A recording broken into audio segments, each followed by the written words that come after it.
Des études diagnostiques du cadre institutionnel de mise en œuvre du mécanisme financier du Fonds vert climat au Togo ont révélé des insuffisances qui compromettent les capacités techniques du pays à mobiliser les ressources financières pour la réalisation de ses ambitions climatiques en termes d'atténuation et d'adaptation aux effets néfastes croissants des changements climatiques. Pour faire face à ce double défi du climat changeant et du cadre institutionnel très fragile, le gouvernement, dans le cadre de la mise en œuvre du projet RIDNES, a mobilisé l'expertise internationale pour développer les capacités techniques des acteurs nationaux. C'est dans ce cadre que le ministère de l'Environnement et des Ressources forestières, à travers son autorité nationale désignée du Fonds vert pour le climat, organise du 16 au 20 décembre 2024 à l'hôtel Saint-Lazarus à Lomé un atelier de renforcement de capacité sur la gestion financière et programmatique des projets climatiques. Le lancement solennel des travaux de l'atelier a été présidé par Madame Yaoumeri, autorité nationale du Fonds vert. Cet atelier va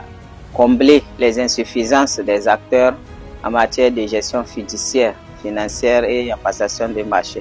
Parce que les acteurs ciblés font partie de l'équipe d'élaboration des projets et ces projets seront pour la plupart soumis au Fonds vert pour le climat. Et en second lieu, il y a parmi les acteurs les représentants des institutions candidates au processus d'accréditation au Fonds vert pour le climat. Donc également dans les dossiers d'accréditation, le Fonds vert met l'accent sur ces éléments et c'est pourquoi on anticipe. Le coordonnateur national du projet RIDNES, M. Tchaye Tchabouré Nondja, nous précise les contours de l'organisation du dit atelier. La mobilisation des ressources financières pour faire face aux effets du changement climatique est assez faible. Donc dans ce cadre, le Togo, en collaboration avec le Centre de suivi écologique, est en train d'exécuter un projet financé par le Fonds vert pour le climat pour renforcer les capacités des acteurs nationaux dans la mobilisation des fonds climat.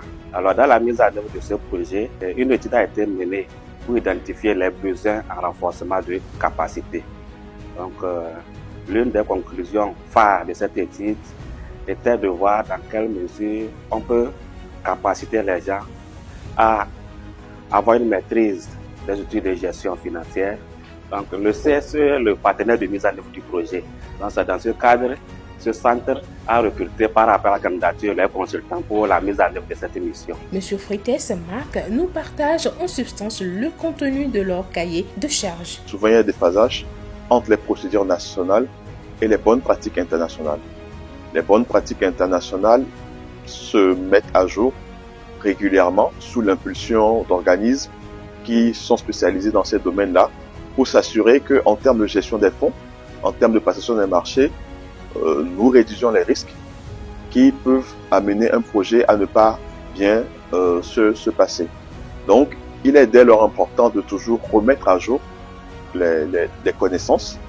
Il y a une base qui est déjà assez solide au niveau national, mais il faut toujours s'assurer qu'elles sont aux dernières normes internationales et que le pays est prêt pour pouvoir répondre aux exigences des différents bailleurs de fonds en termes de ces normes-là. Alors que les enjeux climatiques s'intensifient, cet atelier se révèle indispensable pour outiller les acteurs togolais et dynamiser l'action climatique dans le pays. Une démarche qui pourrait servir d'exemple pour d'autres nations africaines en quête de solutions durables.